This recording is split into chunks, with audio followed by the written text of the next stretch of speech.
Welcome back to another episode of the Audacity Podcast. Thank you so much for being here. We love you. You know this portion of the podcast is dedicated to you, the viewer. It's the love and gratitude portion. We could not do this without you. Thank you so much for all the support. Everyone that's bought a candle, hit us up, listen to the podcast, Lord. Watched us on YouTube. We really appreciate you and all your support. Thank you so much. Yeah, for sure. Thank you for everybody that's been listening. Even if it's like one of the more recent episodes, don't give us any tips until you catch up with us.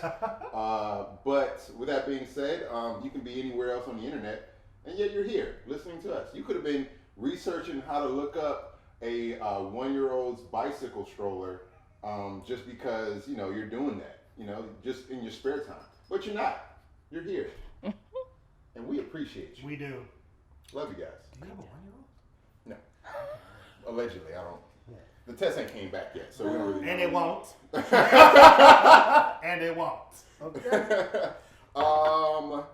Hello. Hello. Hello. Let's see. I don't know what we got next. We got a recap. Oh, so I didn't. Look. It's been so wild. Look, I said it sounds like you sound like you got a 1-year-old potentially. So I'll go first because I'm gonna let that marinate. Sounds good. So guys, yesterday I got my first COVID vaccine dose. Oh snap!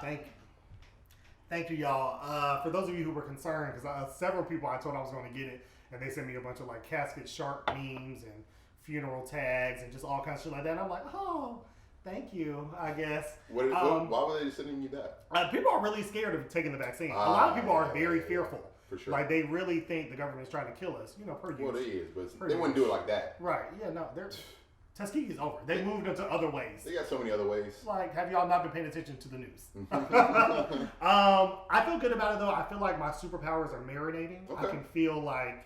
I feel like something good is gonna happen. Do you have like super strength in that one arm? I really want wings. I really want some shit to sprout, but I want like beautiful wings. I don't want like Lord of the Fly.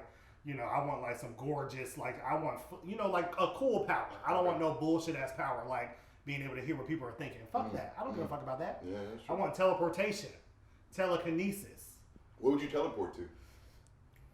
Odell Jr. Beckham, his compound. Odell Jr. Let me tell you. I'd be there quick. Malcolm Jamal Warner, where are you? I'm on the way. I'm on set again. And you can't get rid of me. I'm going to be here every day. Okay. So accept your fate, because I love you. All right. I'll be teleporting into vehicles. Hello, where are we going? Let's to Warren's superpowers. Thank you so much. I feel good about it. What about you? What's been going on? So I went to Albany to visit my parents for about a week or so. And I smoked with my dad. What? on this little excursion. Come on, Flame. The Flame James. Flame James. Yeah. So that happened, and he had took like a couple puffs because he's about 70 plus. So he had took a couple, and he was like, "Woo, it's kind of wild, man." I was like, "You okay? You need to sit down." And he did. He went to go lay down. I'm sleepy. He came back out, and he was like, "It's kind of crazy, man. This TV got like 19 speakers," and I was like. But it was cool. Let me see. Me and my mom took a couple walks. Not a lot to do in Albany, but it was a good time. That's what's up. Got back a couple days ago, so yeah, great time. I'm glad that you were able to do that. I've always wanted to smoke with a parent. I'm trying to get my mom to smoke with me. She still calls weed pot, so we're working on a lot of things. Like catching her up before I just expose her to that. that dope. Yeah, I feel like it's mom. No, that's not. No one calls it that. So yeah, that's dope. You gonna smoke a weed? Yes, I am. It's also Women's History Month. It is Women's History Month. Thank you all. Women. Shout out to the women. All your contributions are so appreciated. Women's History Month. Right here. Women making history. No, real talk. To the women. To the women. To the fucking women. Wouldn't be here without it. Literally. And to the women that live inside of some of you niggas. Cheers to y'all. Cheers to that bitch. Okay. I got a little women's history for you. Come on, trivia. So it's Women's History Month right now, right? It started out with Women's History Day. Just one day? Just a day. In 1909 specifically. Somebody was thinking about women in 1909, so that's pretty cool. It was a woman. She was like, let me think about myself. It didn't become Women's History Month until 1987. Almost 80 years later. Almost 80 years. That's crazy. 78, I think, yeah. Well, you know the math. I got you. That's why we... Thank you. So, also with another Women's History Month, have you heard of Claudette Colvin? Yeah, she was the original Rosa Parks. Was she not the original Rosa Parks? No, that was it. I didn't know you was doing. But for the people that don't know about Claudette, no, go ahead. I'm excited. No, it's cool. I mean, you know, because some people don't know about Miss Colvin. Yeah. Some people don't know that she sat on, she sat down on the bus in the front before Rosa Parks, like 9 months before she did. And she said, Sojourner Truth. She had learned so much about Black history that specific day. Mm-hmm. She had because she was only like 15, right? Yeah. Mm-hmm. You sure you don't want to? Okay. She was about 15 years old that day, and she had learned so much Black history that day. She said she felt Harriet Tubman kind of telling her to sit down on one side of her body, and then Sojourner Truth telling her to sit down on the other side. So that's powerful. Yeah, and also scary because she could hear spirits. That shit freaks me out. Mm-hmm. People be like, my ancestors. I'll be like, I'm good. I don't want to. Yeah, I think her family was from New Orleans. They did that little situation. See. Now that's something I didn't know. She was a witch. I didn't know that. Cheers to Claudette Colvin. Hey, man. One time. Yo, the original Rosa Parks. I don't know how many times I'm going to toast, but I'm not against it. Me either. This has been my favorite episode so far. Before we go any further, we got to address the elephant in the room. Okay. Hello. Shout out to my Not calling you an elephant, I'm sorry. Right, I was like, when I say the elephant, I mean the monstrosity of talent and pure drive, all the different just ventures that you are into. Mm-hmm. Warren's going to mention some of the things later on, but because I'm not great with words all the time. But I want to say, I appreciate you so much for being a part of our team. Yeah. This is the great Keschler.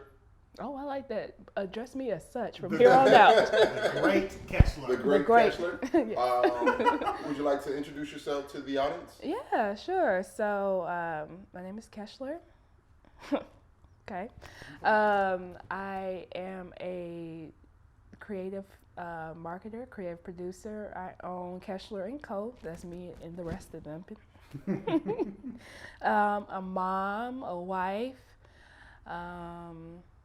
just an all-around bad bitch. Yeah. That's what I'm saying. Period. My spirit animal. Thank you so much for being here. We're so excited to have you on this episode of the Audacity podcast. So we're going to kick it off. Since it's Women's History Month, one of our first segments are women that inspire us, women that are an inspiration to us. I'm going to go first. Great. I'm gonna go first. Okay, so my inspiration today is Billie Holiday. We talked a little bit about her on the last podcast episode because Andra Day won the Golden Globe for her portrayal of her in Billie Holiday versus the U.S., which is really interesting because I, can say that I don't know a lot about all the aspects of like Black history or women's history, and so it was amazing watching this film, kind of getting to understand the woman behind the voice, because she, at a time when a lot of even Black people were telling her, like, you need to stop making music like Strange Fruit, you need to stop being so controversial, like, you have a really bad reputation, why can't you be more like these other jazz singers? And she really kind of understood like the power of like your platform and why it's important to speak out on injustices, because they were actively like just hanging Black people everywhere. And so she wrote Strange Fruit. The government hated every time she sang the song, and they really tried to destroy her. Like, they made her life hell, and she just refused. Every time she was able to get on a stage, she sang about the plight of her people. And so I really fuck with that. That's an inspiration for me, because I know sometimes it's hard for us to like speak up depending on like the situation that we might be in. And she was like, no, fuck that. I know I got my own shit, but this is important to me, and I don't care what it costs. So shout out to you, Billie, the original Colin Kaepernick. Real talk, because she lost everything. Yeah, she did. She really did. Yeah. So that's my inspiration for this episode. Nice. Yeah, I love that. Keschler, do you have any women that inspire you by chance? Yeah. So I actually have two. Always, I think when you get to it. I always think when we get to a certain point in like life, we start to really look back on what our parents did for us and like the sacrifices that it made and the ways they pushed us. And I think becoming a mom myself made me appreciate my mom so much more. Like First of all, kids are like ruthless little minions. Yeah. And so the fact that, my dad was a truck driver growing up, so he would go, be gone 3 days, and she would make breakfast, lunch, dinner, Never help missed a with beat. homework, never missed a beat. Mm-hmm. Personally, I'm just like, girl, that's, how? And it's funny you say that, because even now my mother has the hardest time sitting down. Like, she comes over to our house, if there are dishes in the sink, she'll be like, I'm just gonna wash these dishes. And I'm like, girl, just sit. Just sit. But she really does inspire me in a lot of ways to just become the best version of myself. Not even for my kids, because, therapy. But for myself, really. And then the other inspiration is just the regular, everyday working woman. I think we really glamorize like entrepreneur women or women in these powerful positions, and that's great. And I want them to continue like breaking glass ceilings. But I think that regular, everyday women who are just going to work, or even just staying at home, taking care of the house, taking care of themselves, taking care of the kids, making sure their parents have everything together, making sure their siblings are okay. Like, those are really, really inspiring sets a group to me, because like life be out here like back slapping the shit out of people. Like, and not just like, it's not just like life in a vacuum, right? It's Right. Because for so long, currently also, there's been so much angst towards women, and so many different barriers that are would prevent women from just being a regular person in society, whether not being able to start a bank account until not too long ago, or Crazy. any of the number of things, or some of the men that they are with, causing different issues for women. Yeah. So I completely concur. and can I just say to the student loan people, please stop making wives make their husbands sign document. Yes. What you mean? If you're married and you have to have your spouse sign off on your income things. First of all, my husband gonna lie for me. So either way, like, you working Wasting backwards. time. But like, come on now. Let's That's wild. let's I stop didn't know that. that. Is it? I've never even heard of that. It's crazy. Wow, interesting. Yeah. How about that? Man, fuck Sally Mae. That's exactly my thoughts. It's my turn. Yes. And I think so. For me, today the woman I'm going to say that inspires me is I do like the everyday woman that you mentioned, so I'm gonna part B that. But Regina King is who I want to. That was my other one. Oh yeah. I just was like, I'm doing too much. Let me shut up. As long as we all realize it. Like, you only have an hour, sis. Let them speak. No, Regina King. I mean, what can't you say from directing to acting to all the things that she does that we don't even know about. Yeah. She's been a great actress and performer since, way back then. Voiceover, The Boondocks. A legend. Legend. You know what I'm saying? Legend. So she just has her hands in so many different things, and every time she's on screen, whether it's giving somebody a hug, everybody's like, oh, I got the Regina King hug. Yes. So yeah, I'm shouting out to Regina King for Women's History Month. Yeah, Amen. and she's like a real one. It's funny that y'all were gonna bring her up, because when Andre Day won, she was doing an interview. She was in a hotel room, and Regina King just popped up behind her interview. She was like, "Oh my God, what are you doing here?" saw that. And she said, "When I heard you were in this hotel, we knocked on every door, because I just had to tell you like how phenomenal you were." And I was just like, women, I think that can big up other women and that understand like that doesn't diminish me in any way. Like, I really fuck with that. Yeah. So yeah, she's amazing. Yeah, I agree. Yeah. Thank you, all women. Yeah. Especially the one that birthed To us. the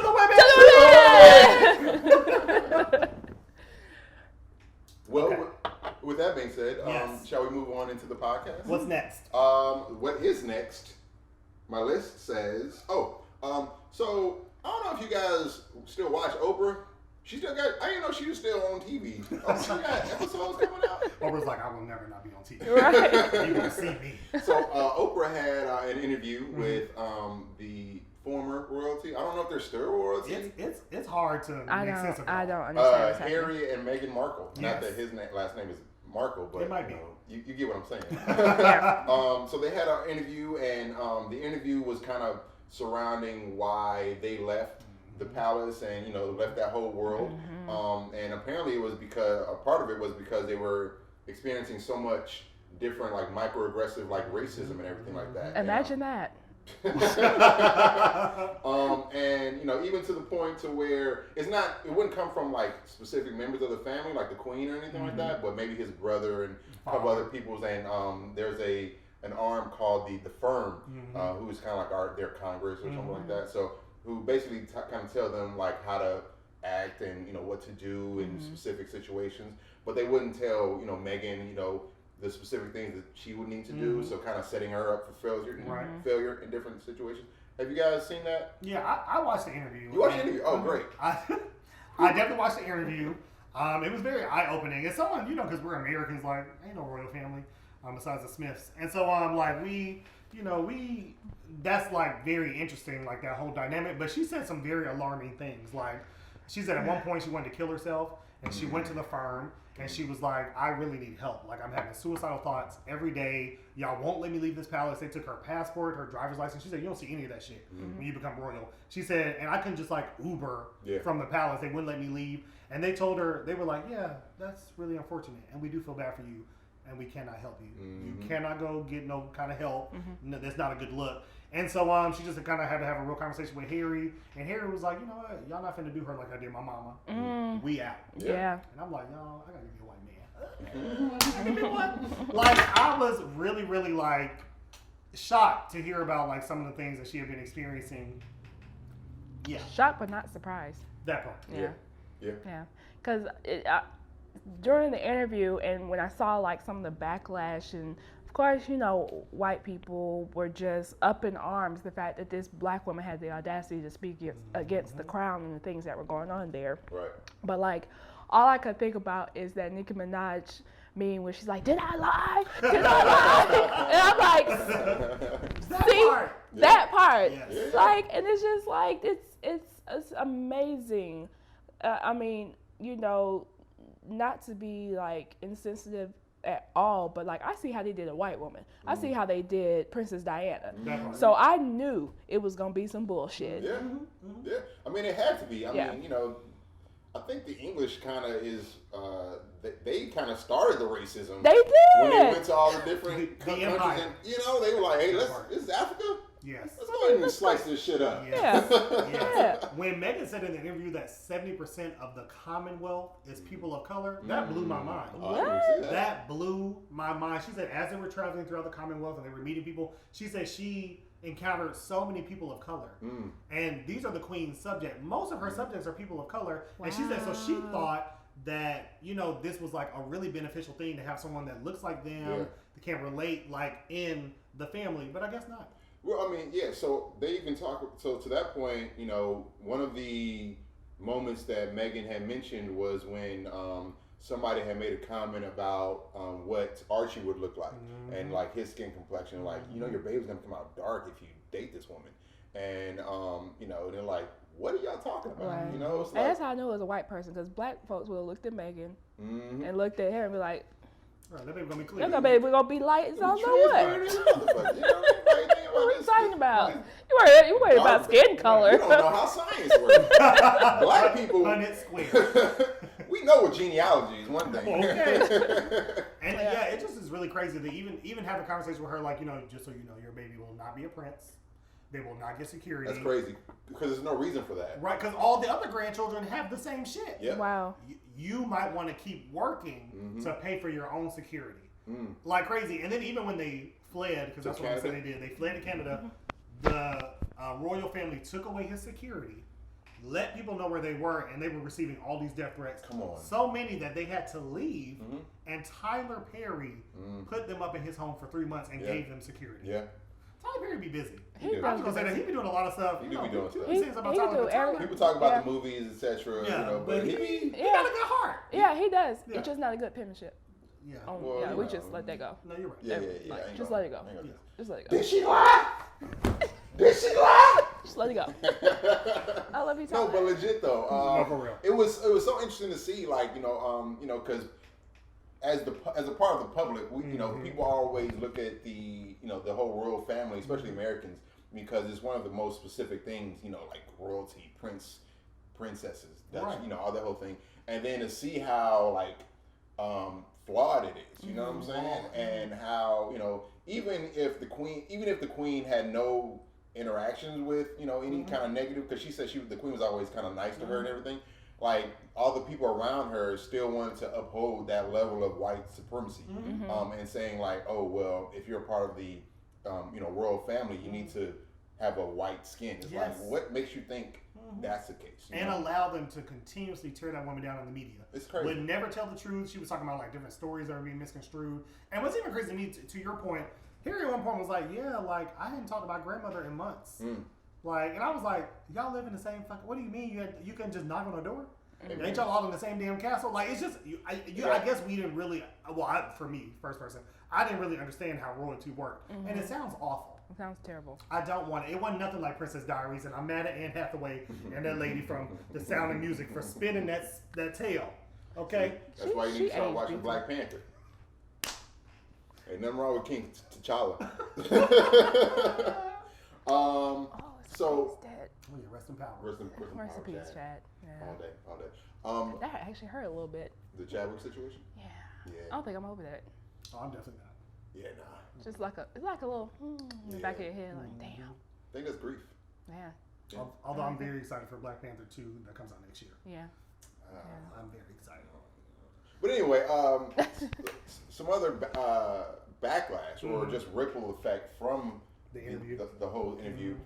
Piers Morgan.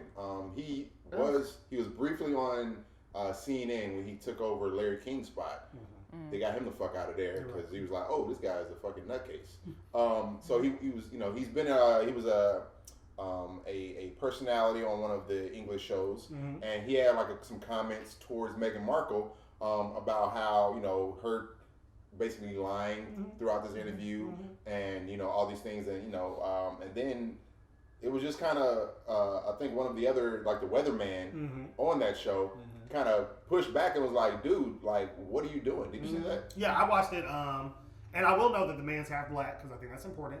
That this black man was on the show, and he basically just said to Pierce, he was like, "Look, you're entitled to your opinion. We hear it all the time." I did catch that shade. Yeah, he said we hear it all the time. He said, "But I'm going to be honest." He said, "The way that you're coming after her, I personally think because you think y'all had a personal relationship, and then she stopped talking to you because you bought her a couple drinks, and then she went and married a prince, that you have a personal vendetta against her, and it sounds crazy." And then, of course, that white people, especially white straight men, they can't handle that shit. They can't handle no. He was like, "What the fuck? Are you putting my shit out here? You're the weatherman. Are you throwing my rejection in my face because you were rejected by this woman that you were just buying drinks at a bar while you were married, raggedy ass?" And so he stormed off. He was like, "You know what? I'm not dealing with this as white people do. I ain't got to deal with this because I'm white." They quick to walk off. Oh, white people be like, "I'm white." I'm gonna be white over here. That's that. I'm white. That's it. And Good Morning Britain, they asked him because like over 41,000 people wrote in and they were complaining. They were like, "This is racist, X, Y, Z." And they asked him. They said, "You need and just to unprofessional, honestly, because if he was black and had walked off that show, fired immediately. Goodbye. Immediately." And Good Morning Britain basically told him like, "You need to make a retraction or you need to apologize, and if you don't, there will be consequences." And he's like, "Well, I'm not apologizing." So they fired him. That's it. He, of course, will say that he quit. It's a lie. You were let go. That whole resignation quit thing is like, what? Who telling lies? Like, what you telling lies for? Like, I got fired before. People got fired before. Yes. I ain't never quit because I was about to get fired. What a sad little man. Who, me? Sad. No. Oh. I was like, we gotta end this podcast right now. He was like, "I'm tall. First of all, first things first." Average height. Right. No. But yeah, no, like it he's really just was sad little person. disgusting. But a spin-off from that, more ripple effect. So Sharon Osbourne, she's married to Ozzy Osbourne. Oh yeah. The one that bit the bat's Yeah, head bat off. eater. Yeah, that one. You know what? Just for context. Yeah, just White people be on some wild shit. Could you imagine being that bat? That bat was like, "I just can't believe this is about to happen." Ooh, I'm a bat. Like, whoa, why you grabbing me, bro? Crazy as hell. Bit his fucking head off. I'm in this white man's mouth. This is it. Like, so yeah, that nigga. His wife. His wife is on the talk with Cheryl Underwood, a comedian, and she was just kind of essentially defending Piers Morgan, like, he's not racist. I've been friends with peers for a long time and did it at XYZ, and I don't think what he said was racist. So, of course, that caught a lot of flack. People was calling her racist coming for her. So then Cheryl Underwood brought it up on the show. She was just talking about it and, like, kind of trying to explain to her, like, saying to her, like, I don't think you're racist. Mm-hmm. But I can see how when you defend a racist, like, people will think certain things about you. And so, of course, you're imagine that being thought about you because of who you associate your skin color. That part. And so then, of course, in typical white woman fashion, Sharon Osbourne was like, well, explain it to me, Cheryl. Explain it to me. Teach me, like, gaslighting, like, and then Cheryl obviously was, like, emotional. She said, I don't want to see you cry. I don't want to see tears. You don't get to cry. I should be the one crying. Sharon told Cheryl that she don't have a right to cry. She said, you don't have a right to cry. I don't want to see no tears come out of your face. I should be the one crying. I feel like I'm in the electric chair, and y'all are just coming at me. She lost That's that white woman walk off. Yep. Like, don't make me walk off this set. White fragility, white women using their tears and emotions as weapons. And so then, of course, people continue to drag her after that. They were just dragging her. Right. And so she did make an apology, but even in her apology, she never apologized to Cheryl Underwood or the other black woman. I don't know her name on the talk. And people had problems with that. So Holly Robinson Pete, famous actress from back in the day, she was on the talk too. She used to be a host, right? Yeah, she used to be a host on the talk. She said, and still gorgeous. My God. She really is stunning. Yeah, just really Holly beautiful. Robinson Pete. She's also married to a really, really big football player. That's what's up. He's probably busy though. Yeah, he probably is. Hunting down the niggas looking to her up. So be careful. But yeah, she came out yesterday and said that Sharon Osbourne actually got her fired from the talk because she was telling producers that she was too ghetto. Oh, you don't say. Ghetto. And she said she was never going to bring it up. She said, but she felt like it was important when she saw Cheryl being attacked. To just go ahead. White women. Okay? A lot of these women, they're not your friends. Yeah, I try not to watch them though. Smart. Come on now. No, for real. I looked her up. Yes. Yeah. And we used to date back in the day. You and Holly Robinson Pete? Yes, back when she was on Hanging with Mr. Cooper. That was her. Yep. Wait, how old are you? 2. Yeah, we should move on. Oh, yeah, I was going to say, Holly, you got to get Holly in trouble. Like, somebody saying they dated you. But Sharon got Holly fired from the talk because she said she was ghetto, and so many people started commenting. So many black celebrities were like, anyone that Beyonce mama was in there like, anyone that knows you ain't ghetto, and fuck Sharon Osbourne. I mean, Amanda Seals was there like, fuck that bitch, that eating husband. Like it. I was reading those comments, dying. Like everybody was in the comments like, fuck you, Sharon. Right. Fuck her. Fuck white women. Like people were going in, and I'm like, there really is a real issue when it comes to like women supporting other women, white women. Y'all are the master manipulator. Y'all, a lot of y'all really condone a lot of this terrible behavior that these white women do. You know how white women getting away with terrible things for centuries, for years? White women supporting that shit. Yeah. White women not holding your niggas accountable. Get your men. Get your cousins, Uncle Bob, Billy, Colby. Get them niggas. Yeah. Okay? Colby. It's a mess. Yeah, it'd be a mess, bro. It'd be a mess. I do appreciate, though, how a lot of black women celebrities came. It was like, hold the fuck up. Yes, real talk. As they should. Because Mama Tina be in everybody's comments like, I know you fucking lying. Right. She poured her a little drink. She poured her, what happened, like, I stand on it. You know, everybody needs a Mama Tina in your life. Like an auntie, a mom, somebody older who don't give a fuck no more. She spelled her own son-in-law's name wrong, so I know she don't care. I know she don't give a shit. Yeah, it's a mess. And so, y'all pay attention. Yeah. And I'm just here for white men being held accountable, period. Yeah.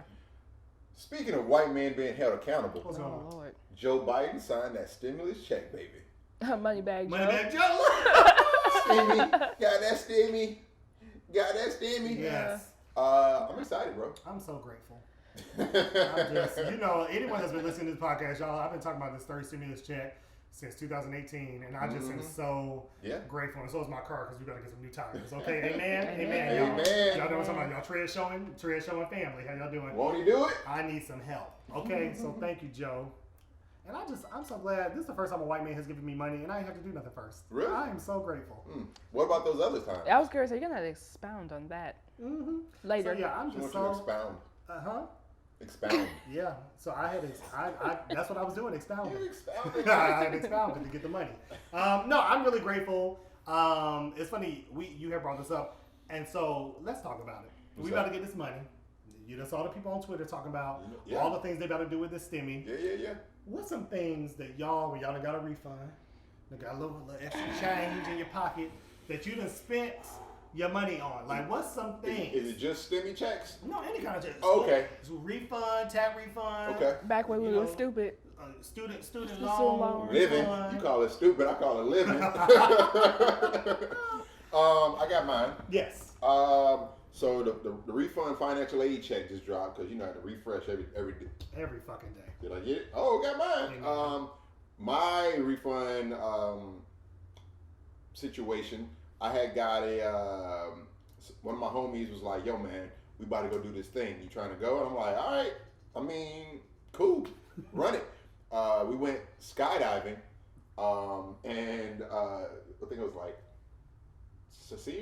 junior college. Went skydiving and got the whole package where it got the video and the pictures and everything. But I didn't tell my mama until I had. So you made it safely. Until I landed, because I don't need that anxiety going up there. She still cussed me out about that. But yeah, that was mine. Let me tell you something. When people be like, money not gonna make me different. Mm-hmm. Yes, it is. This man jumped out of a plane. He was like, I'm about to jump out of a fucking plane. Money done made me different. I love that. What about you?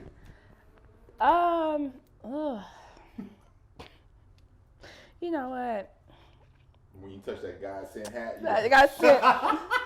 God sent me some couth. No, so I'm thinking back to when I was in college and very much just dumb. I mean, honestly, truly, Jesus, I was. Thank God for therapy and growth and just. Tapping into people who gonna tell you, girl, you stupid. You need to. Yeah, so I had like Pell Grant and some other stuff and going like on, Pell, and nothing like the Pell. So, and you know what? Normally I would lie and be like, yeah, I was great. No, I was a terrible student in school. I was so unfocused.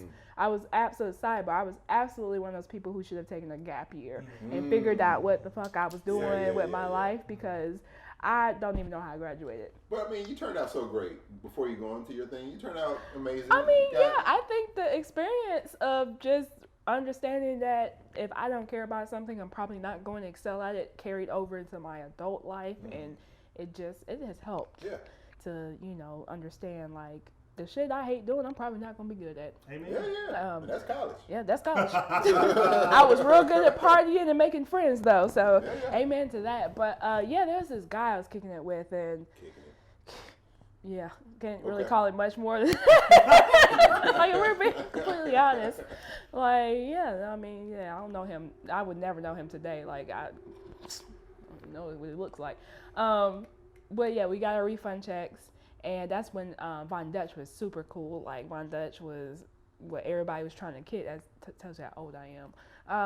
But yeah, I went all the way to Savannah, drove all the way to Savannah, and bought him a Von Dutch heavy sweatshirt and something else. I don't remember what it was. But, like, wasn't my boyfriend for real. He was kicking it with a couple other people. And that's why I spent my refund check on that semester. Like, luckily, one of his field goal kicking it. Yeah, I was like, your refund check, your Pell Grant money on stupid. But you know what? It was one of those things where if you're familiar with love languages, getting gifts is my love language, and so I was projecting on somebody who I wasn't even sure loved me or not, which is crazy. Well, but that'll happen. Looking back, and that's how I was able to kind of make peace with it. It was like, girl, you was buying stuff for everybody. I buy people, because it's just like that's how I showed him. Yeah, fuck him. And it's crazy. One of his frat brothers actually helped me get that back from him once everything went to shit. Yeah. You still got it? I sold that shit. Oh, nice. That's what's up. I didn't get all my money back, but I made it. I got some of it back. Some restitution. Yeah. Depreciation is a thing. I got self-respect and $50. It goes a long way in college. Come on, self-respect and $50. Yeah, cause fuck him. Warren, you got any? Clearly, you only make logical purchases with Thank all you your so much. your checks and everything. Yeah, you're I'm so so responsible. You probably don't even have anything for this particular case. You got anything? You know what? What's up? I do. Okay. I do. What's something that you purchased? I ain't gonna leave you out there by yourself on that branch. I saw her on that branch. You know when you see someone on a branch that you should be on, but you just be like, I'm gonna sit over here. right? You be like, that's You gonna crazy. have to drop by That's yourself. crazy. Is how you know a nigga lying. Damn, that's crazy. Like, what? That's how you know a nigga done been through the same. So I too had spent some of my refund and tax refund money on a nigga that I wasn't even sure if he had loved it me. I took a nigga on a cruise. I had spent some y'all. Yeah, wow. I took a nigga on. This nigga had never been on a cruise. I was trying to show him like, look what you Trying to can- expose him to the world. Look what you can have. You can have this. I'm trying to elevate you. I will show you some things. You know, hoping a nigga would appreciate it. Yeah. And I thought while we was on the cruise, you know, things was cool. I was like, okay, look at this shit. When we get back, this about to be my man. Turns out he was already somebody else's man. When we docked that ship and we got off the boat, and I was just like, you know, this got to be it. And there was another nigga standing out there waiting. I said, what's this? Who is that? And he was like, oh, I mean, I kind of been dating, you know, somebody else, and you know, and I was like, damn, that's crazy. And so I blacked out, and I ain't seen that nigga since. What? Well, why? What Probably. And I ain't seen that nigga since. What happened during the? So I too got something back. I too got something back. So I feel that. You feel me? You know I'm bad with that. You know I'm bad with these. I'm kind of bad with interactions. that too. Yeah. because So We can let's both. try. We all can tell. I'm not the best. Y'all know that. I've been listening to the podcast. Yeah, but Oh, man. yeah, fuck him too. yeah. Fuck these. Wherever he is. Fuck him. You know, all this government money talk kind of reminds me of that I ain't did my taxes. I'm too turned up. I need to do my taxes. Y'all did y'all taxes yet? Hell no. My Texas done did me though. They Did me run dirty. you in. Okay, they done did me. Man, taxes is weird because if you do them, you might pay. You might have to pay. If you don't do them, you probably still gonna have to pay. It's like, so why don't y'all just take my money? I already gave you the money on paycheck, but now I gotta figure out I gotta calculate how much money I owe you. That don't make no damn sense. It is stupid. I ain't never understood tax season. If you gonna take taxes from me all year, just take what you need. Just take it. I don't want to have to file taxes. This is what I don't understand. Why don't they, when you apply for a job, they're like, hey, interview. Okay, cool. Hey, here's how much we're going to pay you for said job. Why don't they just take out the taxes pre all the stuff and then be like, you know what, this is how much you're going to get paid before. That way I know what job I want to accept or not. That's actually a really good That's a idea. good idea. Yeah. Actually, I've never heard nobody say that, but it makes so much sense. We're going to pay you $80,000. Minus taxes is $28,000. Time out. Why? What's going on? You know? Well, I do think over in the UK, they pay your taxes. They take it right out of your check. Like there is no such thing as a refund check or you owing taxes. Like it's paid. Your employer makes sure it gets filed. And no refund checks? No, but you know, refund is just your money that you've Yeah. You overpaid. said they do this over in the UK? They do a lot of things over in the UK. I just want to apologize to the Queen. If anything we said before this, because I too am looking. Y'all know I'm looking for a Bridgerton, my Bridgerton boo. Oh, he's so fine. Let me tell you, and obviously these niggas will hold you down. First of all. Come on. Obviously they will hold you First of down. all, Speaking of taxes, Yeah. I want to talk about a story I heard last night. And y'all better be wary. Because a lot of y'all out here, y'all be driving around. Y'all done seen it. You see these tax signs. Taxes, $6,000. Taxes, we'll get you back $1 million. Taxes, got a kid, I can get you $8,000 for your kid. Sell it, like, and I be seeing those signs. A part of me has always wanted to call that number to just see what you can do for See me. what they saying. Because H&R Block ain't never got me $8,000. Okay, ever. TurboTax, they be taxing. They ain't never got me Nothing. that much money. And so, I was talking to this individual, and they were like, "Yeah, you gotta be careful," because I was letting this lady do my taxes, and I was getting back $6,000 every year. Every year I was getting back $6,000. She said, and these last 2 years, it's been a little weird, right? Because I'm owing like $2,000, $3,000. You know, I ain't getting no stimulus check because every time I get a stimulus check, it stimulates the taxes that I owe. She was like, and so I had to ask the new lady that was doing my taxes, "What's going on?" Why? What? And she said, "Well, the things with your business are a little weird. You know, you haven't claimed anything for the laundromat you own." And she was like, "I don't own a laundromat." And she was like, well, these past 5 years, here you signed that you owned it. And she was like, well, what else I signed? This lady that was doing her taxes said she had a business, said she lived in these different zip codes, was using different people's tax, all this stuff. And so now she's fucked. Yeah. Because they audited her. Yeah. And she'll have to pay all that shit back. Yeah. When they ask, where can we do our laundry? And you like, I ain't got no laundry mat. That's where you fucked up at. Yes. Yeah. So y'all better be careful. Y'all a lot of get rich quick schemes. Be careful. Y'all better watch who y'all got doing y'all taxes. Look for a license or something. Yeah. So yeah, I'm gonna go ahead back to H&R Block and just go ahead. That's crazy. Insane. And she had no idea. And I'm like, also you gotta read your taxes. You might you do need to read that shit. Yeah, you do need to read everything. Because she didn't know she had a business. She didn't know she had a business. No, she had a business. She didn't know she Getting had a back business. $6,000 Yes. though. My goodness. Now who's the is She's like, she ain't doing tax no more. Okay, she's probably in jail. Yeah, she is. Okay. she probably snitched and now she ain't going to jail. Like this is all the people whose taxes I did. Right. Now we're moving into our guest segment. This is where you come in.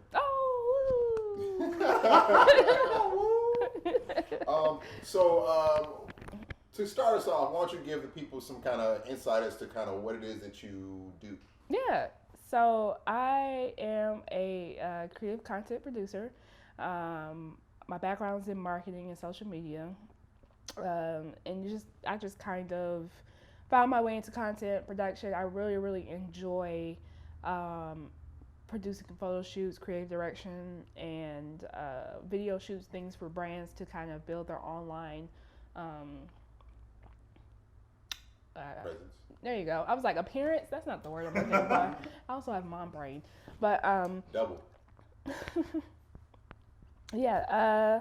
So in a nutshell, I mean, that's essentially what I do. My whole goal is to help small businesses really expand their online presence and tell stories and ultimately like drive whatever growth you're looking for, whether it's audience growth, monetary growth, which I feel like most of them are, and really just helping people kind of like navigate the digital landscape, you know? Yeah. And I'm an AI project manager on the side. Okay. People don't know that. As Yeah. A little artificial intelligence on the side. That's my side gig. So it's so amazing, and yes, you do all those things because you are our content creator for the Audacity podcast. Hey. If you've seen us online, shout out to her. This is the magic. One of my questions I would like to kind of ask, how long you've been in business?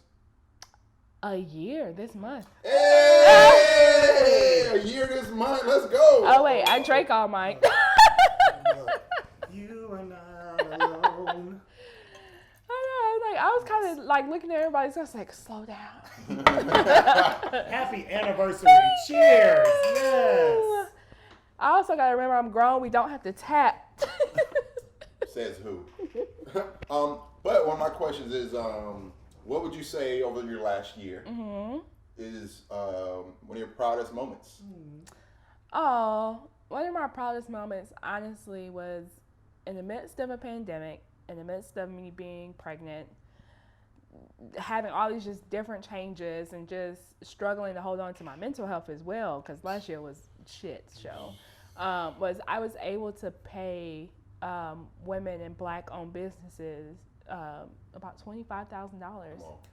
Come on. Outside of what I made. Right. I was able to keep other women-led businesses afloat. So shout out to Berlin Gray and Imani Modis, who work with me on quite a number of things.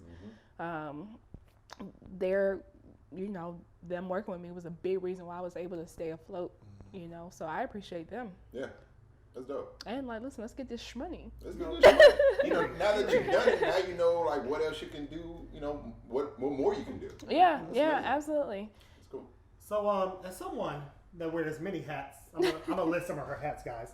Mom, mogul, media master, and she's married, y'all. He put a ring on it because he liked it. Yes. How do you balance all of that? Like, I am barely raising myself. I'm just, seriously, y'all. I'm working on me, raising myself. But I really am very curious with, because I know, work-life balance is important. How do you do it? I think the first thing that I did was I got rid of balance. There is no such thing as balance. There is such a thing as harmony. So I tried to have harmony between all the different directions I'm pulled in. There's always going to be something that's off balance. There's always going to be an area in life where you're excelling and that another area is taking the backseat. Just speaking candidly, when we had our first daughter, obviously we had never done this before. So my marriage took the backseat to, you know, trying to figure out how to raise a child. Right. And, you know, it's a pull and tug. I liken like life to tug of war. You know, sometimes you're gonna be sliding. You're gonna be like holding on for dear life, trying to figure out like, what the fuck am I doing? Right. I ask myself that all the time. What the fuck is happening? I was in labor. I was like, what the fuck is happening right now? But to be fair, Cameron had lost the keys, and I literally was like about to push a baby out. So I was just like, what the fuck is happening right now? And it's like, you know, we have this illusion of balance because we think that it's the top tier, the gold standard for how you're supposed to live your life. That's a complete lie. And the more you try to achieve balance in every direction in your life, probably the less effective you are. You're not giving, you cannot give all that to everyone at all times. The shit makes no sense. Right. You're gonna drive yourself crazy. You're gonna lose your edges. And I mean, if you ever had a baby, you lose your edges anyway. Who's trying to do that?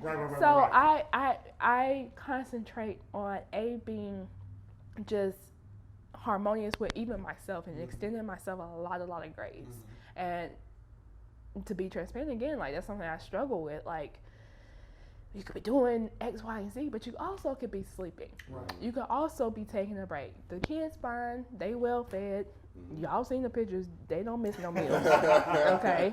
They're fine. Karen is fine. Are you okay? Right. Take a break. Right. Say, put fuck it in your vocabulary and pull it out often. You know. So yeah, I don't have no balance. If you're looking for balance tips, I don't have any. All I have is a harmonious relationship with the ebbs and flows of life and what is being asked of me at that present moment. Right. That's hella insightful. No, seriously, you dropped a major key. You Yeah. dropped one. Okay, because I was like, fuck balance. Are you harmonious, nigga? Like that is really no for real though. Fuck it. That was very powerful. I needed that. Yeah, for sure. So you've been in business for about a year, but you were probably kind of working towards this before that year, right? Yeah. So at some point you were like, you know what, I'm about to go do this shit. You know, I can do this. Hey, this ain't nothing. Yeah. Where did you find? Was there like one particular moment? If there was, what was it? If not, like, you know, how did you kind of get that confidence to be like, you know what, I'm gonna take this step in this brand new direction? Yeah, absolutely. So I have been working in my field in marketing since I graduated college in 2009. Oh, where'd you go to school? George Southern, baby. Hey, Harvard of the South. Okay. Y'all Harvard of the South. What you talking about? Excuse me, but so this has been a very long road to entrepreneurship. But the one moment, or the two moments, the action in reaction was I was actually fired from my job in 2019. Wasn't really given like a very clear explanation for my firing, but in the back of my head, I was just relieved. There was so much relief in being fired, and unfortunately, one of the things that I have to work on, and probably other people should probably work on too, is like not hanging on to dead anything. Like we want things, because I think with me specifically, I don't want to be looked at as failing at anything.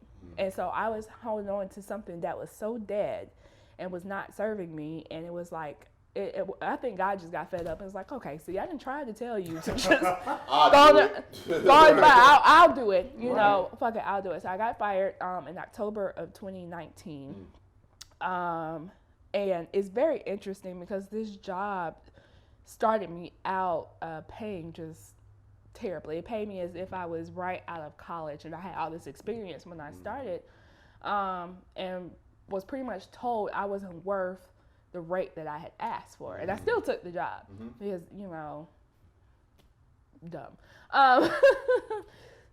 But Unexperienced. well, no, I was very I'm saying experienced. in that like realm of how much am I worth? Like you're unexperienced with valuing valuing yourself. myself. Right. Exactly. I had no comprehension of how should I place value on myself, regardless of who it's attached to. And so I got fired, and then one part of me was very relieved. The other part of me was terrified because I had a baby. And to look after, and there had savings, but I mean it's like with a baby that savings is gonna go quick. Right. Doctor's appointment. Oh. Shit. Yes. And so I would say by November of that year, a company reached out to me and was like, "Hey, we have this opening for a Facebook project that we need somebody in Atlanta to manage," and it's like a little bit of production, a little bit of project management. It was like, oh shit, it's like what I want to do. I mean, it's already what I was doing, but like this is, and I was like, and so right, and so I did a little bit of research and was like, well, I really don't know how to. I don't know how to quantify what I'm worth. Like, how do I quantify like my time and what I'm able to give to a job? And luckily, the hiring person was just very upfront with me and was like, this is the budget, and based on they gave me all the references for how they came up with the range, and it was already triple. The lowest part of that range was triple what I had been making at my previous job. So I was just like, okay, so bitch, you might be worth a little something, like, because, if I'm being honest, I still was grappling with, am I good enough to ask for, because once you get fired, it doesn't matter the circumstances, you're going to have a conversation and maybe some thought process around yourself on, well, damn, I'm not as good as I thought I was, I guess I'm expendable, huh? I guess I'm expendable, which I feel like if you work for other people, they should always have that little notion in the back of your mind, because businesses have to keep running no matter what. So if you get fired, or you get sick, or you have to take some personal mental health time off, they will replace you to keep the business running. Period.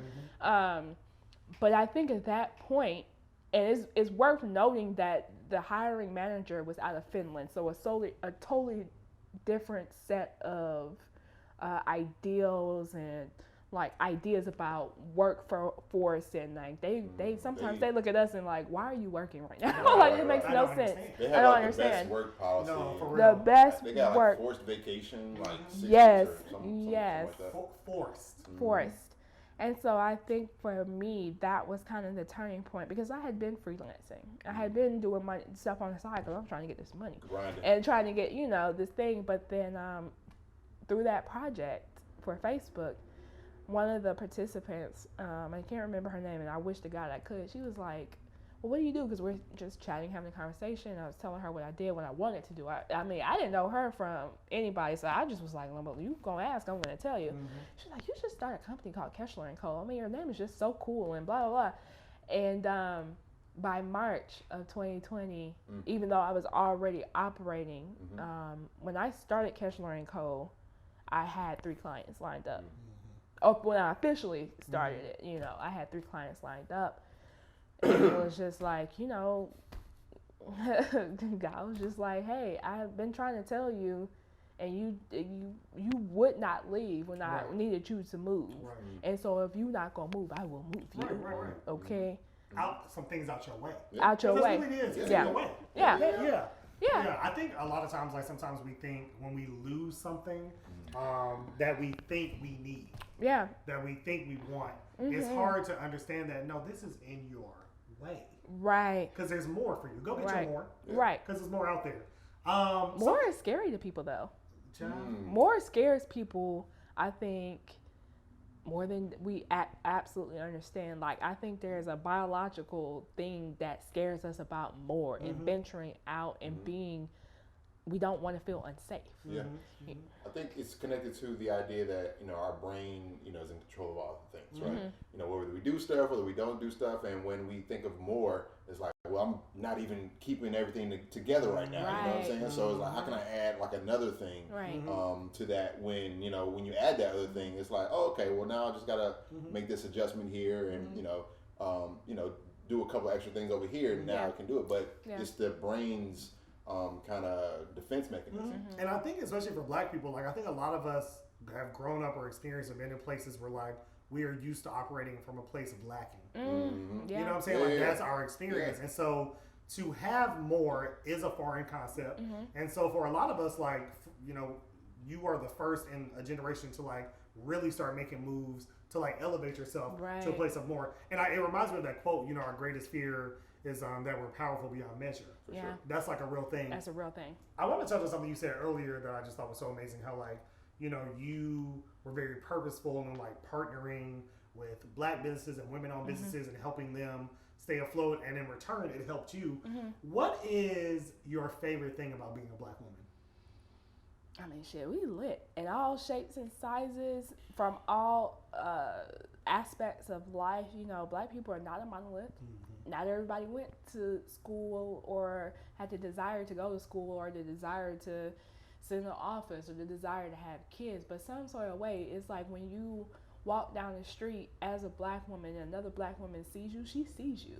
She really sees you. She sees everything. And that to me is just, there's a camaraderie in being a Black woman that no other race, I think, has, because we are just, we can be our own worst critics, but we can be our most powerful allies. And I don't think there's any other way to move in life.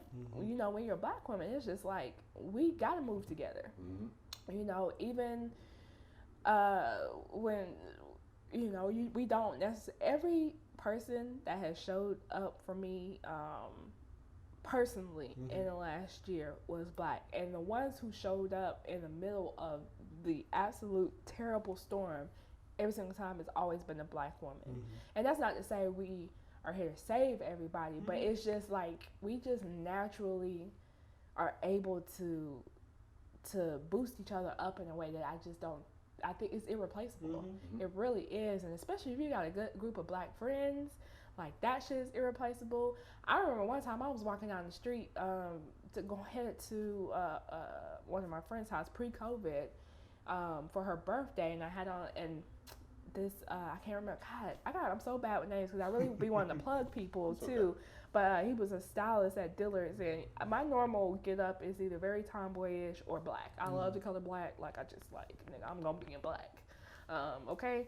And he put me in a lime green shirt with an emerald green skirt. I mean, a Badbish Walking. You know what I mean? And I was standing at a corner at a stop sign waiting for the cars to go so I could cross the street. And a MARTA bus was coming.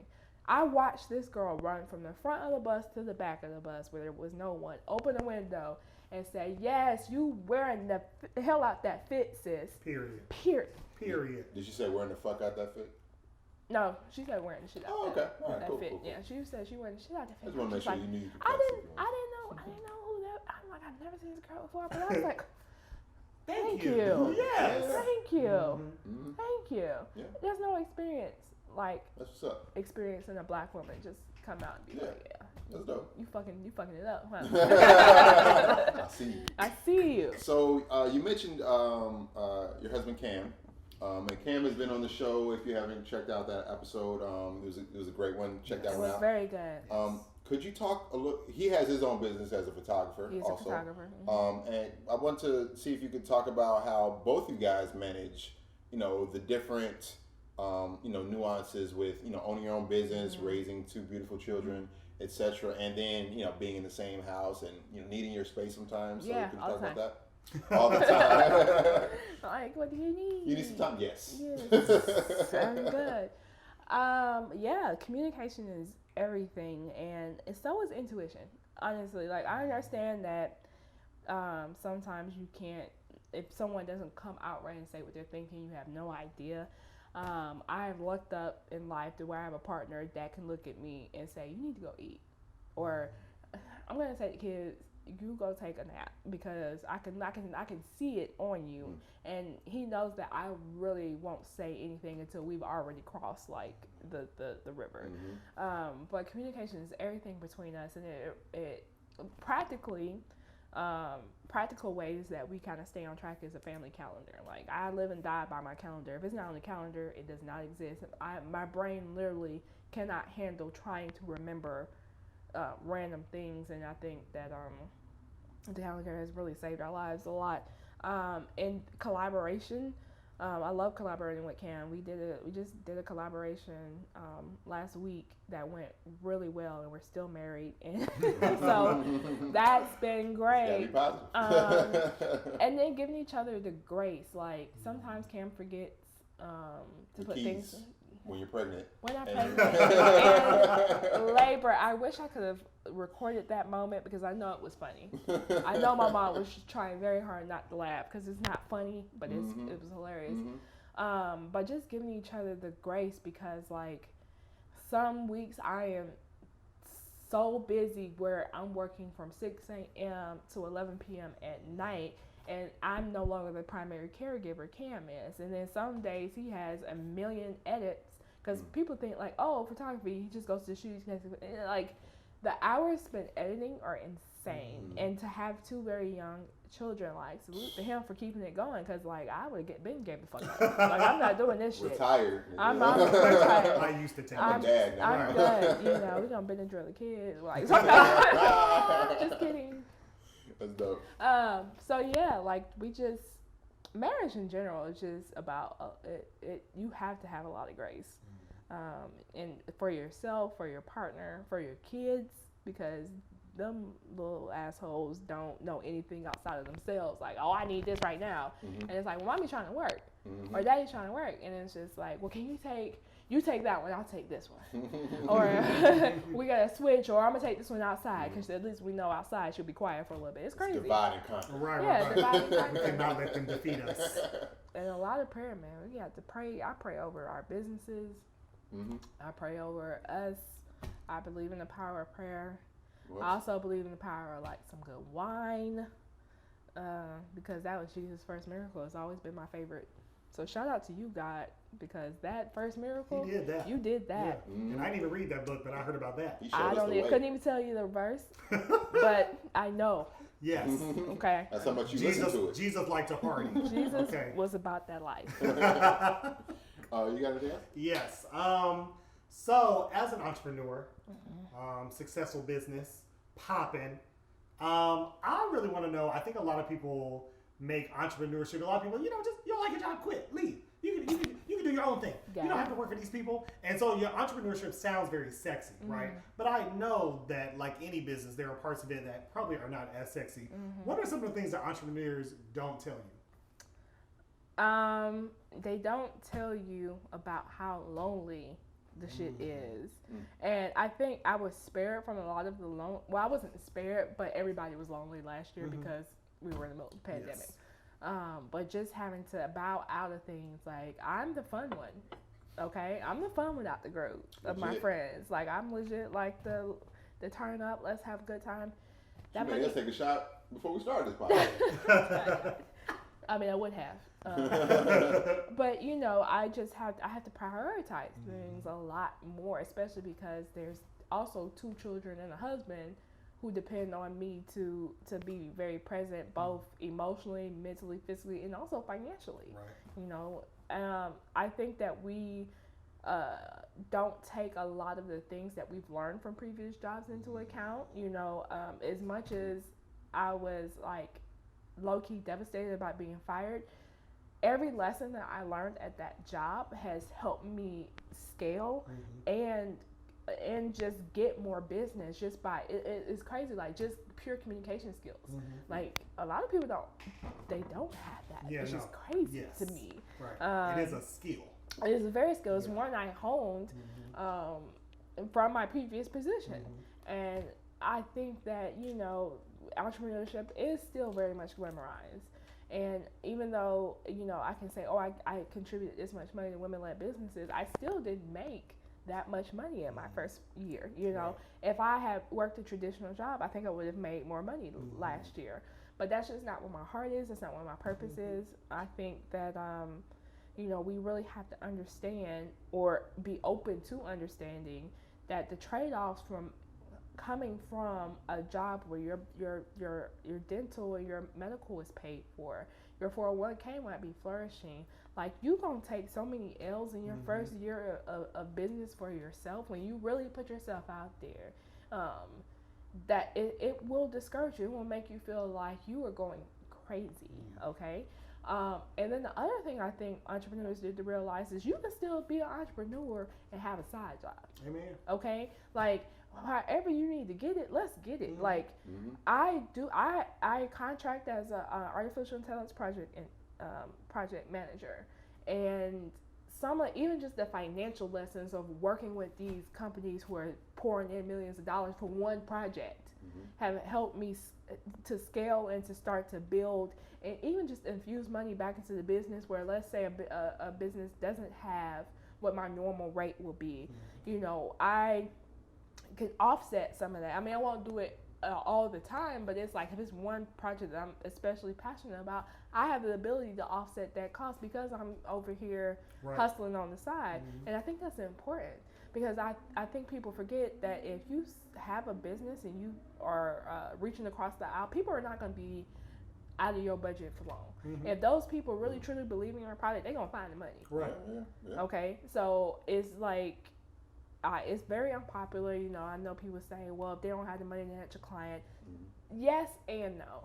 Sometimes that's just not true. Sometimes they are your client, but they're your client for a larger project 5 months from now. And that has absolutely happened, where I did like a small one-off, or even just hopped on the phone with someone and talked them through something, and then 5 months later, like, okay, I got $10,000. Yeah. You know, Seeds. you sow the seed. Entrepreneurship is all about sowing seeds, man. Yeah. It really is. I have one quick question, because we're kind of running out of time. Yep. One of our former guests, Nadia, she mentioned how important it is to be a mentor. So I wanted to see if you, what kind of mentorship that you've had in your life, and you could just speak to that a little bit. Yeah, real quick. So I have actually not had a mentor in the past couple of years. I need a mentor, but someone told me that when you start to do the work and start to really put yourself out there, a mentor will find you.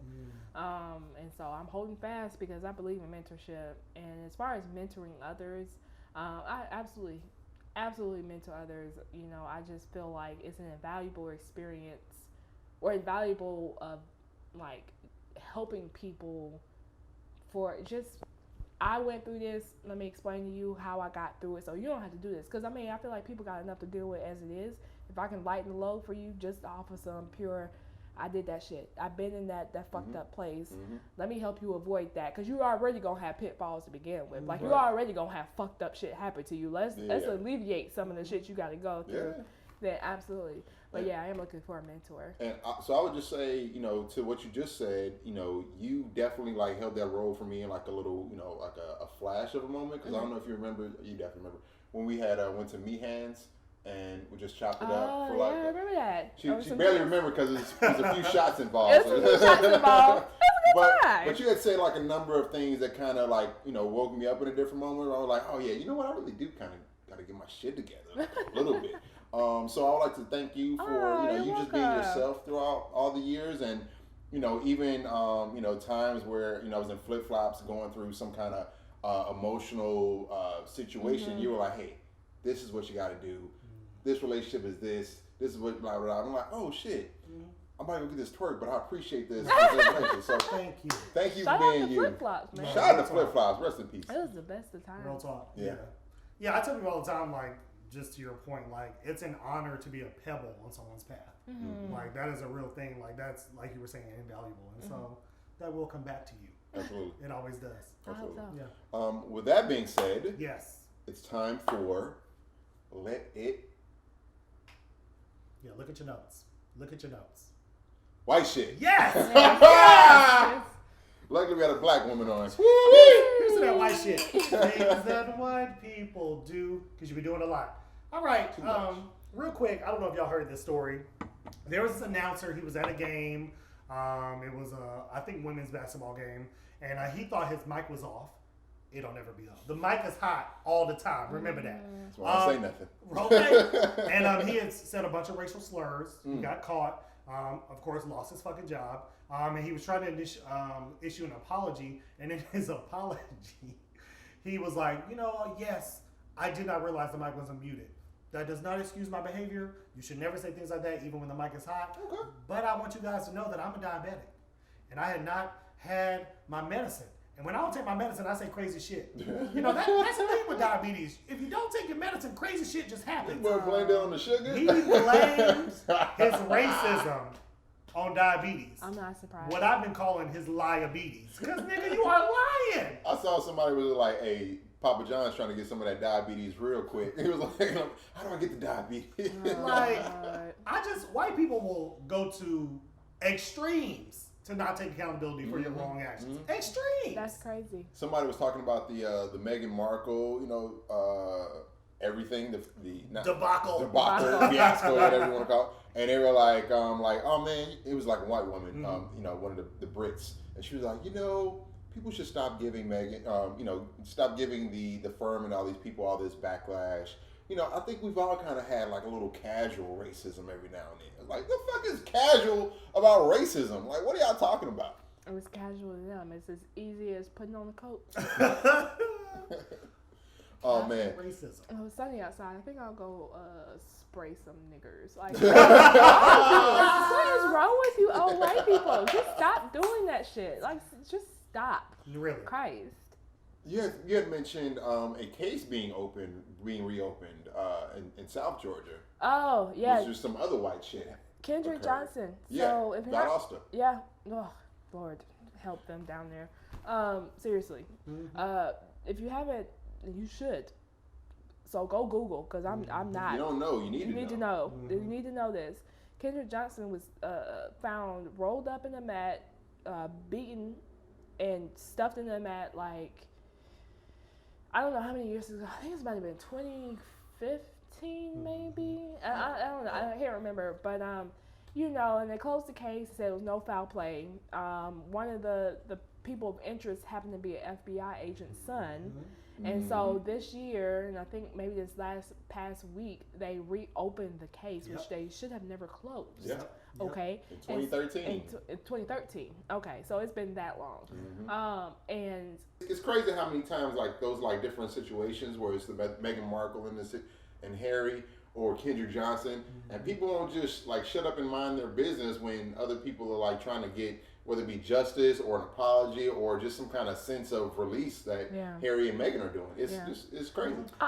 I was just gonna say, I honestly feel like if you have nothing constructive to contribute to the conversation, just do like the rest of us and look out the blinds, like the old black auntie. Like y'all be on the street with your arms on your hips, doing too much, don't have nothing constructive. Like what are we doing? Also, if you're a white person, I want you to hear me good. You do not experience racism. Shut up. All right, thanks. Okay. All right. And now it's time for Let It Burn. For those of you who are new to the podcast, Let It Burn is a segment where we release some shit. Okay, we set it on fire, we throw the ashes in the air, we let it go. Okay, some shit you've been holding on to.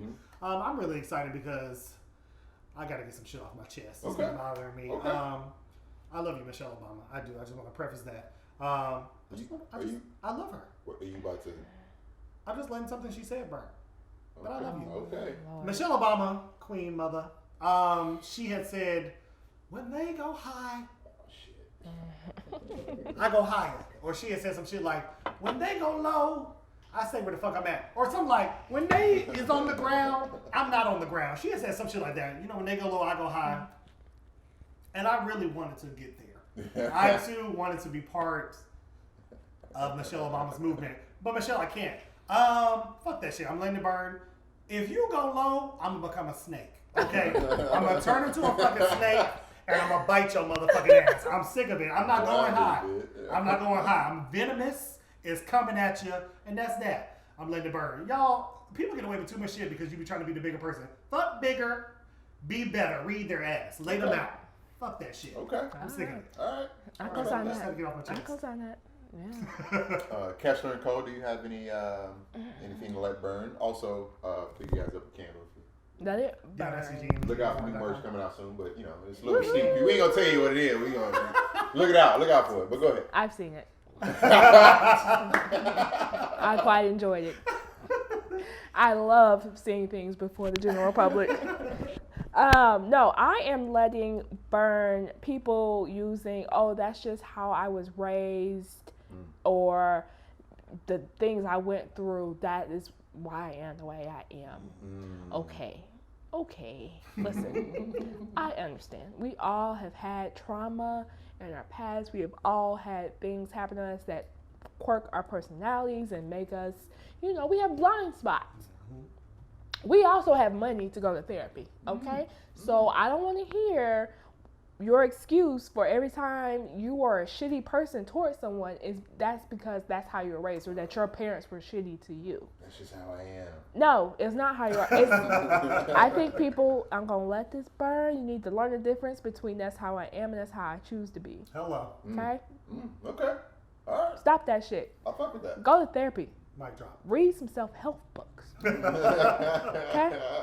Learn who you are for real. Yes. For real. How to be less shitty for dummies. Yeah. I'm going to write that. You should. Yeah. Jamie, what you got? I thought about this a little bit. Okay. I'm letting awkward moments burn. So I told you I was down in Albany. My mom's dog, I took him to the lake. He jumped in the water. Mess. Guess who's driving? You. Yes. So I took him to PetSmart, and I saw like an old high school classmate. I'm like, she had recognized me before I did. And she was like, Jamie, is that you? I'm like, oh shit, what's up, man? How you doing? And she was like, I was like, man, I'm so surprised that you noticed who I am. I got a mask on and everything. Right. With mom and a dog. She was like, yeah, we look the exact same. I'm like, oh, you do too. She's like, yeah, but I gained about 80 pounds. And I was like, what am I supposed to do with that? what am I supposed to say? What am I supposed to say right now? Like, yeah, I saw that. Like, no, you didn't. No. All right, so now I'm letting awkward moments burn because that shit ain't got nothing to do with me. It doesn't. That's it. That was projection. Yes. Lovely seeing you. Mama, let us know when the dog is ready. Shampoo, please, and groomed, and take care. So that's what I'm letting burn. I love that. Moments. I love got that. Nothing to do with me. I love that. Guys, this has been another episode of the X-Files. No, it's been another episode of the Audacity Podcast. Thank you so much for being here. And last but not least, we have to let it burn for the podcast. Yes, because this podcast is lit. Yeah. Special shout out to the great Keschler. The great Keschler. The great Keschler. Where can people find you if they want to reach out to you? You can find me on Instagram at Keschler, Keschler and co. Or just at Keschler everywhere, because there are literally only 3 of us, and normally if you're typing it in, it's me. Okay? Do you ever like message them and be like, hey, Kesh, how you doing? No, I did find the one that I was named after. She lives in Louisiana. Oh, wow. You were named after Kesh. I was, and she's black, which makes me feel even better. So I kind of want to ask, did your mother just make that up? I just need to know where we come from, sis. Right. That's what's up. Yeah. That's kind of fire. Yeah. Cool. Yeah. You can find us at The Audacity, Jamie and Warren on IG, The Audacity Podcast on Twitter, The Audacity Podcast on Facebook, The Audacity !podcast on YouTube. You can also email us at theaudacityjamieandwarren@gmail.com. Please check out our website, theaudacityjamieandwarren.com. Get you a candle. Get you a candle. Merch coming. And Get it's you a candle. fire. No pun intended. Where can they find you specifically? Oh, you can find me specifically on the corner at at Warren's World 18. Hit me up. That's Warren's World 18? Warren's World 18. Okay. Because 17 of them niggas suck. You can find me at Say Less Jamie, and we'd like to thank you all again for coming here to watch said episode, and we can't wait to see you next time. So. And make sure you follow them, because that's the portion I run, and we need to make sure we look good. So Look at please her follow. grinding. She's off today. She's off and still working. Tell a friend. Tell a friend. Tell a friend. All right, guys. Until the future.